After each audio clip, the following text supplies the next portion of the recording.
Radio 5 Live. 5 Live investigates with Adrian Goldberg. Now, do your kids go to an academy? They're the big idea for turning around failing schools. But what happens when the academies themselves become failing and let down our kids? 1 in 2 sponsored academies isn't providing a good education. Our reporter Claire Savage has been investigating. And Claire, of course, academies aren't new, are they? No, academies have been around for about 15 years. They were introduced by the Blair government, then promoted enthusiastically by the coalition government. And the idea is that schools have freedom to manage their own finances and look after their own affairs, rather than being controlled by the local council. Now, 1 in 4 state-educated children in England goes to one. Yeah, and those academies can exist individually or they can be run as part of a chain. Yes, converter academies are usually successful schools that have chosen to become academies because of the greater freedom it brings.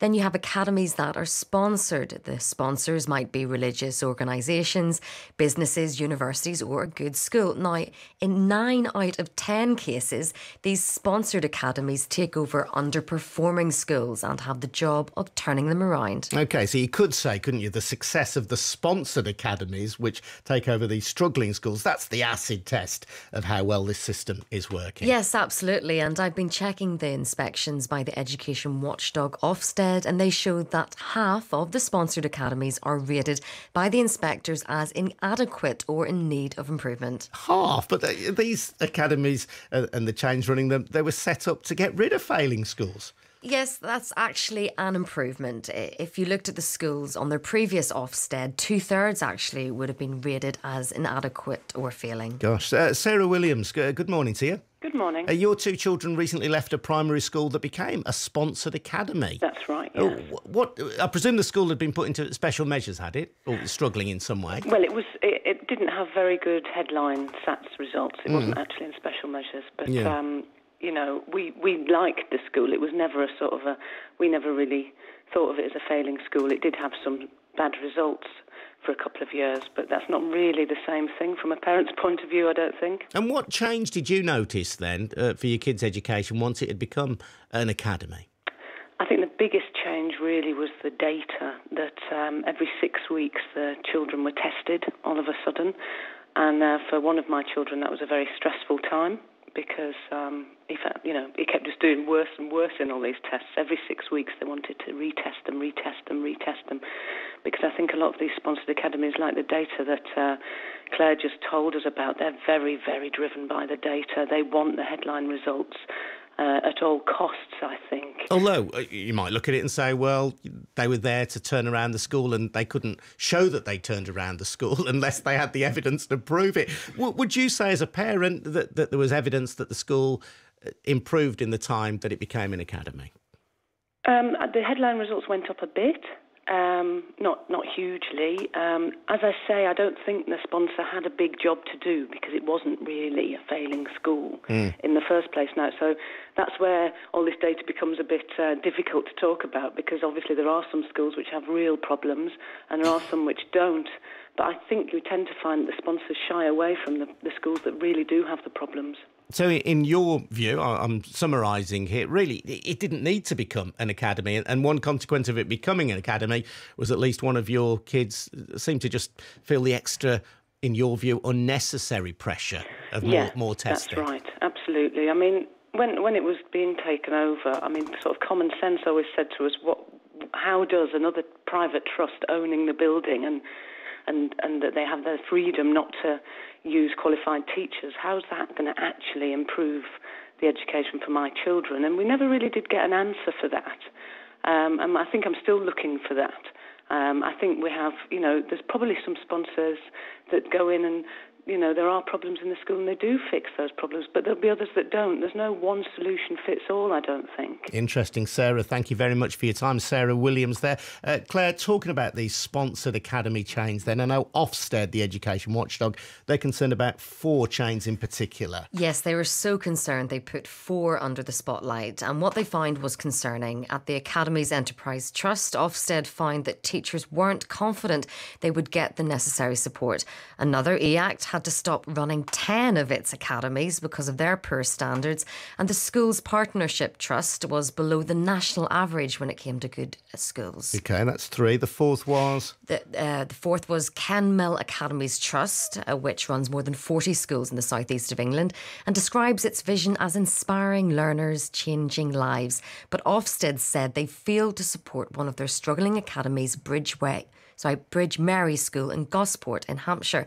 The former chair of governors there is John Tavender. We were looking to have the ability to share best practices. I think that was what we were really buying into, that we would be part of this family of schools that were of pure excellence and were outstanding schools, and that there was this wealth of knowledge that could be just tapped into if we needed help with additional English or help with additional maths or science. That's what we bought into. What happened in reality was it wasn't forthcoming. They didn't supply the knowledge and the depth of knowledge that we required when we required it. And we were finding it very frustrating. They didn't have the manpower that we were led to believe that they would have, that the trust was beginning to overstretch itself. It was taking on more schools than necessarily it could manage. And what I mean by schools, I don't actually mean that they were taking on good quality, outstanding schools. The schools they were taking on were of the same ilk as Bridge Mary, and so had the same requirements. So they didn't have enough of the top layer to spread through. So they were spreading themselves awfully thin and then wasn't delivering the service that they promised. There you go, first-hand experience then from one school not supported by its academy sponsor as well as it might have done. Claire, what is the Kenmill Academy Trust saying? They actually didn't directly respond about Bridge Mary, but say they have improved their structure, and Ofsted has given some of their schools positive feedback. And all the chains we contacted say they are still working to ensure that the best standards in education are met for all of their pupils, and say turning around a failing school can take time. Yeah, I think I'm right in saying as well Ofsted has been given beefed up powers by the government to inspect chains as well. Yes, to look at how they're managed and if they are giving enough support to individual academies. But surprisingly, Ofsted won't be able to rate the chains in the same way that they rate the schools. So does that mean, you could be considered an inadequate chain, but unlike a school which might be rated inadequate, the chain itself wouldn't get an inadequate rating? No, but if things don't improve, the government can still strip a chain of its academies, and the Department for Education has sent 90 warning letters to academies citing unacceptably low standards. The majority went to sponsored chain academies. I've been chatting to Robert Hill. He's a former Labour government education advisor. He was warning as far back as 2012 that difficulties started emerging with some chains because they were encouraged to expand too quickly.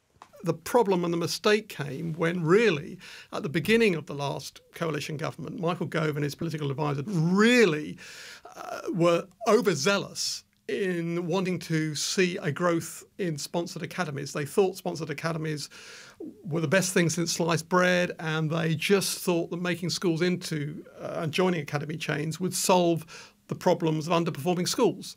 And so they took off the quality controls. They scrapped the system for assessing the competence of academy sponsors, and they really just let the system rip.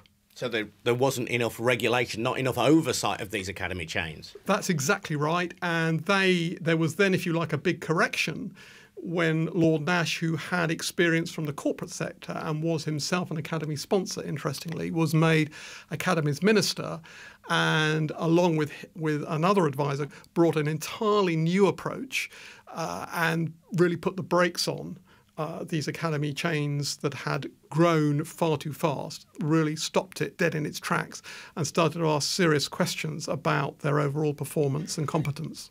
But there are still some children in some schools run by sponsored academies today who are suffering as a result of that overexpansion. Yes, there's still, if you like, a legacy that is being worked on to make all chains in a sustainable way and to make sure that all their academies are operating effectively. There you go. That's former Labour government education advisor Robert Hill. Claire, MPs on the Education Select Committee recently had an inquiry into academies. What did they say? That's right. Their overarching conclusion was that there's not enough evidence yet to say whether academies have been a positive force for change. But they say the government needs to be more open about the management of academy chains. Let's get a word with Professor Becky Francis from King's College London, who is an advisor to that Select Committee. Morning to you, Becky. Good morning there, Adrian. So you looked at the progress of how the most disadvantaged children in the sponsored academies were faring. What was your conclusion? Well, we found that for some academy chains, they're doing amazing work in really transforming results, including for their most disadvantaged and often their most low-attaining achievers. So some academy chains are doing exactly the job anticipated by the government. But actually, in terms of kind of overall success, this is really a handful of very successful chains. On the other end of the spectrum, there are some chains that, again, against a whole range of measures, are not succeeding to improve outcomes for kids. And we feel that there should be much stronger scrutiny for those chains. Yeah, I'm just thinking about that. Then if we've got chains that appear to do very well, is there any mechanism by which they can be encouraged by government?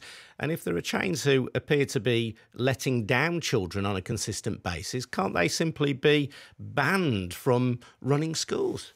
Well, I think that's a very sensible suggestion. In terms of expanding the chains that are doing well, there's a note of caution because, as Robert Hill was just saying, one of the failures really has been in the over-expansion of some chains too quickly. They just didn't have the capacity. So it seems to be some of the chains that have done the most careful expansion over a very long period that seem to be the most successful. On the other hand, we think that the government could be doing much more to learn from the successes of those chains, what it is that they have been doing well, to spread those experiences across the board, really. And likewise, when you talk about the struggling chains, we think that there needs to be much greater transparency for parents, not least, to see which chains are doing well and which ones aren't. There needs to be stronger Ofsted accountability, as you were saying earlier.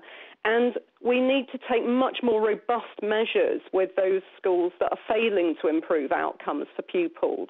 One of the shocking things is that academies, sponsor academies, have contracts for 7 years. I personally believe, and many reports have suggested, that that's much too long for a sponsor that's not succeeding in improving results for young people. Very interesting, and Becky, that should thank be you. reduced. Yeah, Becky Francis, thank you. Let's speak to Dame Catherine August, Chair of the Independent Academies Association, speaking on behalf of the sector. Catherine, of course, as we've heard there from Becky, some academy chains get it right and are doing brilliant work in turning around young people's lives and educational prospects. Where academy chains are getting it wrong, shouldn't there be earlier intervention and stricter penalties?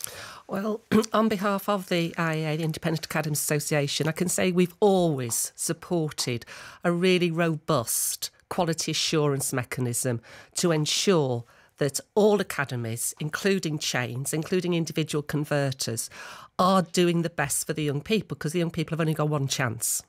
And I'm passionate about the improvement that we can see in a number of academies. I myself took on the principalship of one of the very first academies in the country, and it had been failing for 20 years, because although we're saying that academies have been well established, actually they're very new. Comprehensive schools themselves are over 50 years old, grammar schools even older. So to compare the length that they've been in operation is, it's fairly new and immature system. But if 1 in 2 academies is providing an education that is within the bottom 2 rungs of Ofsted's classification, that can't be acceptable and it can't be allowed to continue, can it? Well, the inspection framework itself has changed over the last few years very, very regularly. And I'm glad to see there's now moves to ensure that it doesn't keep changing at the same rate. So some converter academies who are developed as a result of them being good and outstanding themselves now might not receive that judgment if they're inspected because of the changes. And what you have to look at when you go into a school that is really, really at the bottom of the heap, which most and many sponsored academies were and probably still are, you are looking at a whole range of data, not just the 5-8Cs or the Key Stage 2 Level 4s at the end of it. You're looking at ethos, attendance, behaviour, attitude, application, relationships. It's a whole gamut of things. However, I do agree with Robert Hill and Becky Francis that the overexpansion of academy chains in the early days of the Academy's programme is at the root of the problem here. Is it time to pick up on one of Becky's points to end this notion of giving 7-year contracts to academies and academy chains? If an academy hasn't got it right, let's say within 2 years, shouldn't somebody else be given a chance to run that school? Because state schools, if you like, your traditional school, they don't get 7 years to get it right. Well, they're put into special measures and forced to become academies. Well, so are academies going into special measures. But the contract lasts for 7 years. Well, hang on a minute. If you go in, like the school we took over in Moss Side, it took me just 6 years to get that school from inadequate to outstanding. Now, you might say then, you'd be looking at that and saying, after only 3 years, oh, Catherine, you've not reached the floor standards. The fact that behaviour was improving daily, the fact that attendance was, ethos, work rate, attitude, reputation, those were all basic building blocks. What I would say, though, is that you cannot wait till the end of the 7 years. There has to be that process of quality assurance, which is exactly what the IEA have been arguing for. And interestingly, some of the very large chains have chosen not yet to join us. And I think it would be good if we were able to get them in so they could learn from some of the other smaller chains who have developed later and on the same sort of principles that both Becky and Robert were advocating. Dame Catherine August, thanks very much indeed for your time this morning. Claire, what's the Department of Education saying? It says 1 million more pupils now being taught in good or outstanding schools than 5 years ago, and that academies are under a more accountable system than council-run schools. So when issues rise, the department can take swift action. OK, thanks very much indeed. One texter says, I work at an academy run by the Kenmount Academies Trust. Behaviour, though, has deteriorated, and all they're interested is churning out Level 4 SATs results. We'll be back next week. Coming up, fantastic afternoon of sport with Caroline Barker. Thank you, Adrian, and the team, as always. Coming up after 12, then, can Andy Murray make it his moment and help GB close it out against the US in the Davis Cup? We'll be lifting the roof in Glasgow. We're up for the Cup too as Liverpool take on Blackburn for a place in the semis. Plus, there's cricket, golf, athletics and Cheltenham.